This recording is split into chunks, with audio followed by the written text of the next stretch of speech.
Hello বন্ধুরা, good morning. আমি সঙ্গীতা। আমার নতুন একটা ব্লগে তোমাদেরকে অনেক অনেক ওয়েলকাম আর ভালোবাসা। কেমন আছো তোমরা সবাই? আশা করছি ভালো আছো আর সুস্থ আছো। আমরাও না বেশ ভালো আছি। আর আজকের দিনটি হচ্ছে বুধবার। ঘড়িতে এখন বাজে সকাল ওই 5টা নাগাদ। তোমাদেরকে সাথে নিয়ে আজকে ব্লগটা এখান থেকেই শুরু করছি। আই হোপ ব্লগটা তোমাদের একটু হলেও ভালো লাগবে। আগের দিনই তো তোমাদের জানিয়েছিলাম দুষ্টুর কিন্তু স্কুল খুলে গেছে, মানে আমি আবার যথারীতি পুরনো রুটিনে ফিরে এসেছি।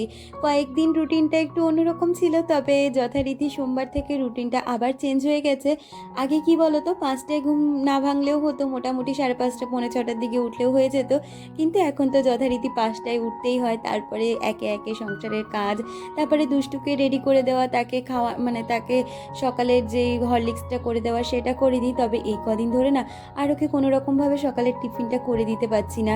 আসলে টিফিনের কোনো প্ল্যানিং আগে থেকেই করছি না, যার জন্য কিছু গুছিয়ে গাছিয়ে আনাও হচ্ছে না আর কিছু করেও রাখতে পারছি না। ভাবলাম যে এই সপ্তাহটা এইরকমভাবেই কাটিয়ে দিই, মানে ওই কেনা টিফিন দিয়েই কাটিয়ে দিই। আর সামনের সপ্তাহ থেকে আবার যথারীতি টিফিনের একটা অ্যারেঞ্জমেন্ট করে নেওয়ারই চেষ্টা করব। কি বলো তো, সমস্ত কাজই আমরা একটু যদি ধাতস্থ হয়ে যাই তাহলে সেই কাজগুলো গুছিয়ে উঠতেও সুবিধে হয়। এই সংসারের কাজগুলো যখন প্রথম প্রথম করতাম তখন তো এতটা কাজ পারতামও না, আর সংসারের কাজগুলো বুঝে করতেও পারতাম না। তবে এখন সংসারটাকে ভালোবেসেছি, সংসারের কাজগুলো সেই জন্য কিন্তু প্ল্যানিং করে ধীরে ধীরে করে নিতেও পারি।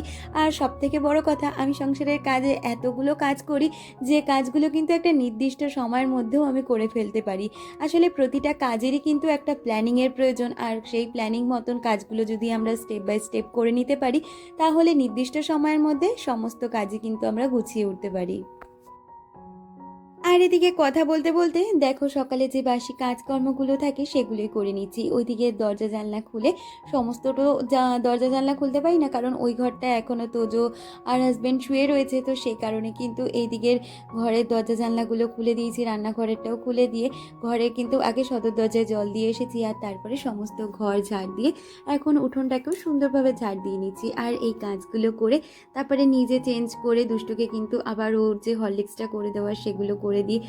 তারপরে আমি কিন্তু নিজেকে কিছুটা সময় দিই, যেই সময় আমি একটু নিজের ফিজিক্যাল এক্সারসাইজগুলো করে নিই, আর তারপরেই আমি স্নান করতে চলে যাই, তারপরে পুজো, আর তারপরে একে একে সংসারে যে কাজগুলো থাকে সেগুলো করে নিই।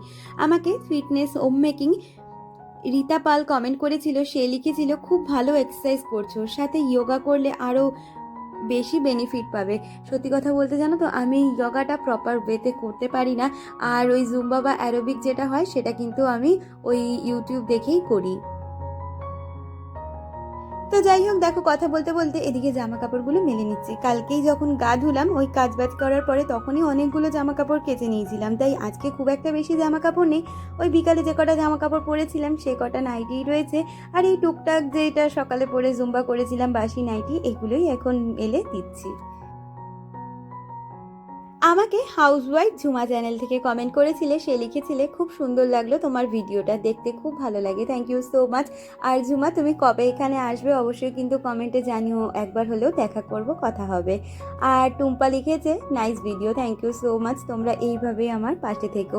আর ওদিকে জামা কাপড় মেলে যথারীতি ঠাকুর ঘরে চলে এসেছি। কালকে তো লোকনাথ পুজোর জন্য সমস্ত বাজারহাট করে এনেছি, আর এখন প্রতিদিনের মতন যেরকম পুজোটা দিই সেরকম দিয়ে নেব। সাথে লোকনাথ বাবাকে একটা আসনে পেতে নিয়েছি, আর তারপরে যা সমস্ত ফল ফুল এনেছি সব দিয়েই পুজো করে নিচ্ছি। খুব একটা বড় করে লোকনাথ পুজো করা হয় না, আর ঘরে যেহেতু সমস্ত রকমেরই আমার ঠাকুর রয়েছে তাই তাদের অকেশনগুলোতে চেষ্টা করি একটু ফুল মিষ্টি দিয়ে তাদের পছন্দের কোনো খাবার থাকলে সেই খাবার দিয়ে পুজোটা সেরে নিতে। এমনি কোনো ব্রাহ্মণ বা কিছু দিয়েই পুজো করি না, আমি নিজেই যথেষ্ট। আর এদিকে গাছের ফুল প্লাস কালকে যেই সমস্ত ফুল এনেছিলাম সমস্ত দিয়ে ঠাকুরকে পুজো দিয়ে নিচ্ছি, আর এখন দেখো আরতিটাও সেরে নিচ্ছি। আর কি জানো তো, এই লোকনাথ পুজোটা না আমি বিয়ের আগে থেকেই করতাম। আসলে আমার বাড়িতেও একটা ছোট্ট সাদা লোকনাথের মূর্তি ছিল, যেটাকে আমি এরকম লোকনাথ পুজোর সময় পুজো করতাম, আর ওই অভ্যেসটা এখানেও রয়ে গেছে। আর এদিকে এক কাণ্ড, এসে দেখি কি আমার হাজব্যান্ড বিছানাপত্র সমস্তটা তুলে রেখেছে, এসে দেখি এদিকে চাও বসিয়ে দিয়েছে। দেখো কত কাজ করে আমার হাজব্যান্ড, সকালবেলা পুজো দিতে একটু দেরি হলে অনেক কাজবাজি সে করে দেয়। আর তারপরে চা ঠা খেয়ে এদিকে ঘরের জানলাটাও খুলে দিচ্ছি, আর বিছানাটা তুলে দিয়েছে ঠিকই, তবে বিছানা চাদরটা কুঁচকে রয়েছে ওইটাকেই এখন ভালো করে ঝেড়ে টান টান করে নেব, কারণ এরকম কোঁচকানো বিছানা দেখতে আমার একদমই ভালো লাগে না। তবে এই কাজটা যে আমাকে করে দিয়েছে এটাই কিন্তু আমার এই গরমের মধ্যে অনেকটাই হেল্প হয়েছে। আমাকে আনিশা কমেন্ট করেছে, আনিশা লিখেছে নাইস ভিডিও, আর তরকাটা দারুণ হয়েছে। তরকা ডাল করার সময় শেষে তরকা প্যানে যেই তরকাটা দিলে ওটা কিসের তরকা গো, ওটার মধ্যে সর্ষের তেল দিয়েছিলাম আর তার মধ্যে দিয়েছিলাম কাশ্মীরি লঙ্কার গুঁড়ো আর একটু কসুরি মেথি। ওটাকে ভালো করে তরকা মতন একটু গরম করে নিয়ে তারপরে তরকার মধ্যে দিয়ে দিয়েছিলাম। এতে না কালারটাও ভীষণ সুন্দর হয় আর খেতেও না বেশ ভালো লাগে। আর আমি জানো তো এইরকম ঘুগনি বা তরকা জাতীয় খাবারে একটু কসুরি মেথি দিয়ে দিই, এতে না খাবারের টেস্টটা অনেক গুণে বেড়ে যায় আর একটা বেশ ভালো ফ্লেভারও আসে, যেটা রেস্টুরেন্টের খাবারগুলো থেকে যেরকম একটা ফ্লেভার আসে সেই খাবারগুলো থেকেও এরকমই ফ্লেভার আসে। তো যাই হোক, ঘরের বিছানাপত্র তো গুছিয়ে দিয়েছে যথারীতি হাজবেন্ড, আর আমার হাতে যেহেতু অনেকটাই সময় ছিল তাই ভাবলাম এদিকে ওয়ার্ড্রপটা আর ড্রেসিং টেবিলটা ভালো করে মুছে একটু গুছিয়ে গেছিয়ে নিই। এই জায়গাটা সবসময় অর্গানাইজ থাকে ঠিকই, কিন্তু ওই যে তোমাদের সাথে শেয়ার করি না, দুদিন বাদে বাদেই এই মানে ওয়ার্ড্রপটার ওপরে খুব নোংরা হয়ে যায়, যার জন্য এটা আমাকে দুদিন ছাড়া ছাড়াই মুছে নিতে হয়। আর এই লাকি বাম্বুটায় জানো তো এত মানে জল খেয়ে নেয়, দুদিন বাদে বা দুদিনও লাগে না, একদিনে ধরো অনেক তাড়াতাড়ি জল টেনে নেয়। আর এইটা কিন্তু আমাকে দাদা গিফট করেছিল, আমি এখানেই সাজিয়ে রেখেছি। সাথে এখন ওয়ার্ড্রপটাকেও সুন্দরভাবে গুছিয়ে মুছে নিচ্ছি। আসলে কি জানো তো, সংসারের কাজগুলো আমার কাছে একটা নেশার মতন, আর এই কাজগুলোর মধ্যে আমি নিজেকে তো ভালো রাখতেই পারি, সাথে সংসারটাকেও গুছিয়ে গাছিয়ে রাখতে পারি। আর এতে পরে কিন্তু আমারও ভীষণ ভালো লাগে, কারণ দেখবে সুন্দর ঘর বাড়ি সুন্দর কোনাচে আনাচে গোছানো থাকলে নিজেদের মতো একটা পজিটিভিটি কাজ করে। আর সব থেকে বড় কথা, একটা বাইরে থেকে যদি লোক এসে তোমার ঘর বাড়ি গোছানো দেখে, তাদের মধ্যেও কিন্তু তোমার সম্পর্কে একটা পজিটিভ ধারণাই আসে। আর আমি তো সবসময় কারোর জন্য আমি গুছাই না, আমি নিজে ভালো রাখার জন্য সমস্ত ঘর বাড়ি গুছিয়ে রাখতে চাই, আর সেটাকে আমি সবসময় গুছিয়ে রাখিও। ওইদিকে ড্রেসিং টেবিলের ওই মানে সেলফটা গুছিয়ে নিলাম যেখানে সমস্ত কসমেটিকগুলো থাকে, আর সাথে কিন্তু এখন এই ড্রেসিং টেবিলটাকেও ভালো করে মুছে পরিষ্কার করে রাখছি। আর তারপরে যথারীতি আমার শ্বশুরমশাইয়ের ঘরটা গুছিয়ে নেব, তারপরে তো রান্নাঘর আছেই, রান্নাঘরে রান্নাবান্নাগুলো করে নেব। তবে আজকে জানো তো খুব বেশি রান্নার ঝামেলা রাখিনি, আজকে একদম সাদামাটা রান্না করব। মাঝে মধ্যে দেখবে আমাদের একটু কিন্তু সাদামাটা রান্না করতেও ভালো লাগে, আর সব থেকে খেতেও কিন্তু খুব ভালো লাগে। একঘেয়ে তেল মশলা বা অনেক রকমের খাবার দাবারের থেকে মাঝে মধ্যে যদি আমরা একটু হালকা পাতলা রান্না করি না, সেক্ষেত্রে আমাদের খেতেও কিন্তু খুব ভালো লাগে। আর যেহেতু এখন গরমকাল, রান্নাবান্নাগুলো তো এখন খুব বেশি মানে ওই তেল মশলা জাতীয় খাবার করি না, তবে আজকে আরও পাতলা পাতলা রান্নাবান্না করব, সেটা পরে আসছি। আগে ঘরটা গুছিয়ে নিই। এইদিকে দুটো ঘরের যে আলমারিটা রয়েছে সেই আলমারি দুটোকেও একেবারে মুছে নিয়েছি, সাথে বিছানায় যে কটা জামা কাপড় ছিল সেগুলো এখন ভাঁজ করে বিছানাটাকেও ঝেড়ে নিচ্ছি। আমাকে সিম্পল লাইফস্টাইল রীতাশ্রী থেকে কমেন্ট করেছিল, সে লিখেছিল দিদি ভাই ইউটিউব পেমেন্ট কি মাসে মাসে পাওয়া যায়? হ্যাঁ গো, ইউটিউব পেমেন্ট কিন্তু মাসে মাসে পাওয়া যায়, সেটা সম্পূর্ণই ডিপেন্ড করছে তোমার ভিডিওর ভিউজের ওপর। আর আমি এবারে না সেকেন্ড টাইম পেমেন্ট পাবো। আমার তো ডলার হয়ে গেছে, তবে এখনও দিন অনেকটাই বাকি রয়েছে। এখান থেকে তো 21 তারিখেই মানে ডলারটা কনভার্ট হয়, আর তারপরে 2-3 তারিখ নাগাদ আমার অ্যাকাউন্টে টাকা ঢোকে। তো এই মানে এই পেমেন্টটা নিয়ে আমি দুবার পেমেন্ট পাবো। ফার্স্ট পেমেন্টটা নিয়ে কোনো ভিডিও তোমাদের সাথে শেয়ার করতে পারিনি, কারণ ওইবারের পেমেন্টটা আমি একদম পুজোর মুখে পেয়েছিলাম, তো তার জন্য আমি আর কিছু ভিডিও তোমাদের সাথে শেয়ার করতে পারিনি। আমি কিন্তু একটা সেকেন্ড পেমেন্ট নিয়ে ভিডিও তোমাদের সাথে শেয়ার করব, তো সেই ভিডিওতে তোমরা যদি চাও তোমাদের চ্যানেল রিলেটেড বা কোনো কিছু এনকোয়ারি থাকলে অবশ্যই আমাকে কমেন্ট করতে পারো, আমি কিন্তু সেটা নিয়ে একটা ডিটেলস ভিডিও করে দেবো। আর এটা নিয়ে আমি একটা কমিউনিটি পোস্টও তোমাদের সাথে করে দেবো। আমাকে মিস্টার দীপাঞ্জন চ্যানেল থেকে কমেন্ট করেছিল, তোমার নামটা না আজকেও ভুলে গেছি গো, তুমি লিখেছো খুব ভালো লাগলো, থ্যাংক ইউ সো মাচ। আর প্রিয়াঙ্কা বিশ্বাস কমেন্ট করেছে, সে লিখেছে nice video, thank you so much. এইভাবেই তোমরা আমার পাশে থেকো। আর আজকে জানো তো বাজার থেকে এনেছিল কোনো মাছ মাংস না, আজকে এনেছিল এক ট্রে ডিম। আসলে কি জানো তো, ডিমটা আমাদের বাড়িতে প্রচুর খাওয়া হয়, আর এখন ডিমটা এনে রাখলে আমাদের এই সকালে ব্রেকফাস্টের সাথে সাথে একটা ডিম সিদ্ধ, অথবা কখনো ইচ্ছে করলেও ডিমের কারি দিয়েও রান্না মানে ডিমের কারিও করে ফেলা যায় রান্নার ক্ষেত্রে। যেমন আজকে রাত্রিবেলায় কিন্তু হাজব্যান্ড ডিমের কারি রান্না করেছিল, যেটা দিয়ে সবাই রুটি খেয়েছিল। আর সকালে তো আমি ডাল করব, আলু চোখা করব আর ডিমের অমলেট করব। তার আগে ডিমের ট্রে থেকে ডিমগুলোকে নামিয়ে ভালো করে ধুয়ে রেখেছি। প্রথমে ভেবেছিলাম শুধু কন্টেনারে করে ফ্রিজে তুলে রাখবো, কিন্তু ডিমগুলোর গায়ে এত নোংরা ছিল ওইরকমভাবে ফ্রিজে তুলে রাখতে নিজেরই কীরকম লাগছিল। তাই সমস্ত ডিমকে ঝুড়িতে করে নিয়ে ভালো করে ধুয়ে তারপরে ফ্রিজ আপ করে রাখবো। আসলে চেষ্টা করি জানো তো, নোংরা যেন ঘরে একদমই না থাকে। আর যেই সমস্ত খাওয়া দাওয়া জিনিস সেগুলো যদি নোংরাভাবে পড়ে থাকে না, একটা আনহাইজেনিক ব্যাপার হয়ে যায়। তার জন্য আমি সবসময় হাইজিন মেনটেন করেই চলার চেষ্টা করি। আর এই বড় কন্টেনারটা আমি তারাপীঠ থেকে ফেরার সময় কিনে এনেছিলাম, আর ওই কন্টেনারের মধ্যে দেখলাম সমস্ত ডিম ধরে গেছে, আর ওইটাই আমি ফ্রিজে তুলে রাখলাম। আমাকে আমাকে চন্দ্রা সাহা দিদিভাই কমেন্ট করেছে, সে লিখেছে, তোমার গ্যাস ওভেনটা কি কোম্পানির গো? ওই স্টিলের প্লেটটা কি খোলা যায়? আমি একটা 3 বার্নারের গ্যাস ওভেন কিনেছি, কিন্তু ওটার প্লেটগুলো খোলা যায় না, পরিষ্কার করতে খুব অসুবিধে হয়। প্লিজ জানিও তোমার ওভেনটা, কোম্পানির নাম আর কোথা থেকে কিনেছো। তো ফার্স্টেই বলি, আমার এটা মনে হয় সিঙ্গার কোম্পানির, আমার ঠিক এখন নামটা মনে নেই। আমি কিন্তু এটা ফ্লিপকার্ট থেকে কিনেছিলাম, একটা অফারে পেয়েছিলাম তাই জন্য। আর দ্বিতীয়ত, ওই প্লেটটা কিন্তু আমারও আটকানো ছিল, ওটা আমার খোলা যেত না। তবে গ্যাসটা একবার প্রবলেম হয়েছিল, আমি গ্যাসটা মানে যারা গ্যাস সারায় তাদেরকে ডেকে এনে গ্যাসটা ঠিক করানোর সময় আমাকে বলেছিলাম ওই প্লেটগুলো খুলে দাও, না হলে আমার ওইগুলো মাঝামাঝি করতে খুব অসুবিধা হয় আর পরিষ্কারও করতে পারি না। যার জন্য প্লেটটা আমাকে খুলে দিয়ে গেছিলো, আর এখন তো আমি প্লেটটা তুলেই মাজতে পারি। আর এরকম ধরনের গ্যাস ওভেনে কিন্তু প্লেট কখনোই খোলা যায় না, ওগুলো অ্যাটাচই থাকে। চাইলে তোমরা ওই স্ক্রু যেগুলো থাকে সেগুলো খুলেই নিতে পারো, সেক্ষেত্রে আমাদেরই কাজের অনেকটা সুবিধে হয়। আর আজকে জানো তো, ওই হঠাৎই ব্লিঙ্কিট থেকে কটা জিনিস নেওয়ার ছিল। কটা জিনিস বলতে, আমার হাজব্যান্ডের জাগরি পাউডারটা শেষ হয়ে গেছিলো, সেটা নিলাম, আর তার সাথে আমি একটা ওটস নিয়ে নিয়েছিলাম। এই ওটস দিয়ে না স্মুদি খেতে খুব ভালো লাগে, তাই জন্য ওটসের স্মুদি বানাবো। আর জাগরি পাউডারটা একটা কন্টেনারে ঢেলে নিলাম।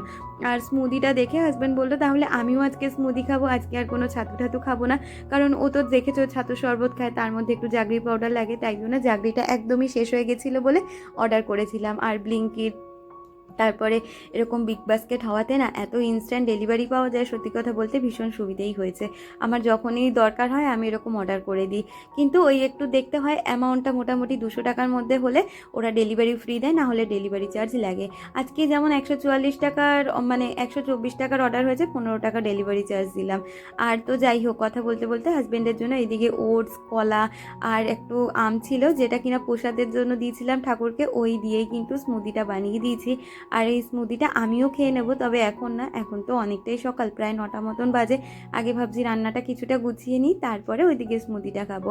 দেখো ওইদিকে ডালটা সকালে মানে সিদ্ধ করে রেখেছি, আর এখন আজকে কড়াইতে তেল দিয়ে ওর মধ্যে কালো জিরে, শুকনো লঙ্কা ফোড়ন দিয়ে পেঁয়াজ ভেজে ডালটা সম্বার দিয়ে নেবো। পেঁয়াজের ডাল খেতে আমাদের বাড়িতে খুব ভালোবাসে সবাই, হাজব্যান্ড তো ভীষণভাবে ভালোবাসে, তাই জন্য পেঁয়াজের ডাল করব। আর ওইদিকে আলুটা সিদ্ধ বসিয়ে দেবো, কারণ আলুটা না শুধু মাখা করব না, ওটা একটু চোখা মতন করব, মানে পেঁয়াজ ভেজে কড়াইতে দিয়ে একটু টালবো। আর এই চোখাটা খেতে হাজবেন্ড, দুষ্টু সবাই খুব ভালোবাসে, শুধুমাত্র আমাদের তোজো ভালোবাসে না, ওর জন্য ওই আলু চিপস কেনা থাকে ঘরে, ওটা দিয়েই ও ডাল দিয়ে আর ডিমের অমলেট দিয়ে খেয়ে নেবে। আর এদিকে কাজ বাজ সেরে আমি না একটু ভয়েস ওভারের কাজটা সেরে নিয়েছিলাম, আর তারপরে এখন খাওয়াটাও খেয়ে নেবো। এদিকে আমিও স্মুদিটা খেয়ে নিচ্ছি। আমি আবার স্মুদির মধ্যে 2টো বরফ মিশিয়ে নিচ্ছি, এতে না খাবারটা খেতেও খুব ভালো লাগে। আর গরমকালে তো ভীষণ আরাম হয় জানো তো এরকম বরফ খেতে। তবে আমি এই ফ্রিজের ঠান্ডা ডাইরেক্ট জল বরফ কোনোটাই খেতে পারি না, খেলেও মিশিয়ে খাই। আর বাচ্চাদের জন্য একটু ডিমের টোস্ট করে দেবো। একটাই পাউরুটি নিয়েছি, কারণ ওই তোমাদের বলি না, ওদের খেতে খেতে মোটামুটি 11টা 11:30 বেজে যায়, তাই জন্য বেশি ভারী খাবার দিলে আবার দুপুরের খাওয়াটা খেতে ওদের সমস্যা হয়ে যায়। তাই একটা পাউরুটিকে 3 টুকরো করে ওদের দুজনকে খেতে দিয়ে দেবো। তোজো তো পড়া থেকে চলে এসেছে, তাই এখনই ওকে করে দিচ্ছি, আর দুষ্টুটাও করে রাখছি, ও স্কুল থেকে এলে ও নিয়ে খেয়ে নেবে। আমাকে মিতালি দিদি কমেন্ট করেছে, দিদি লিখেছে, খুব ভালো লাগলো ভিডিওটা, ভালো থেকো, ভালোবাসা নিও। তুমিও খুব ভালো থেকো দিদি, এইভাবে আমার পাশে সব সময় থেকো। তোমরা আমাকে এত ভালোবাসা দাও, এত সুন্দর সুন্দর কমেন্ট করো, সত্যি আমারও খুব ভালো লাগে।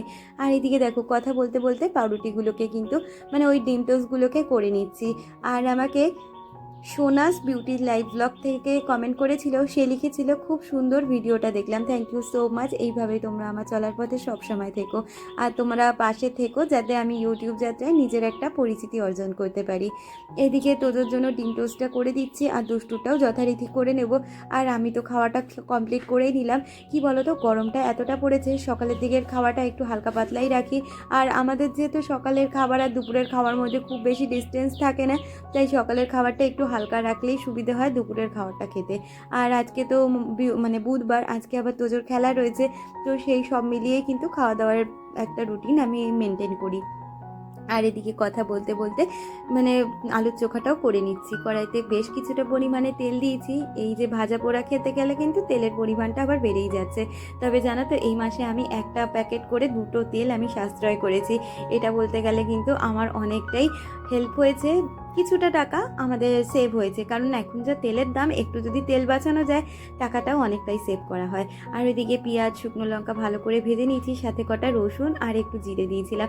এতে করে না আলুর চোখাটা খেতে খুব ভালো লাগে আর রসুনের ফ্লেভারটাও খুব ভালো আসে। আর এদিকে আলুর চোখাটা করে নিয়েছি, সাথে করে ভাবছি কি ডিমের অমলেটটাও এখনই করে নেব। আর সত্যি কথা বলতে কি জানো তো, এই সাদামাটা রান্না খাবার দাবার খেতে কিন্তু খুব ভালো লাগে। মাঝে মধ্যে এরকম ধরনের রান্না খুব মানে অমৃতর মতন লাগে আর খুব তাড়াতাড়ি ডাইজেস্টও হয়ে যায়।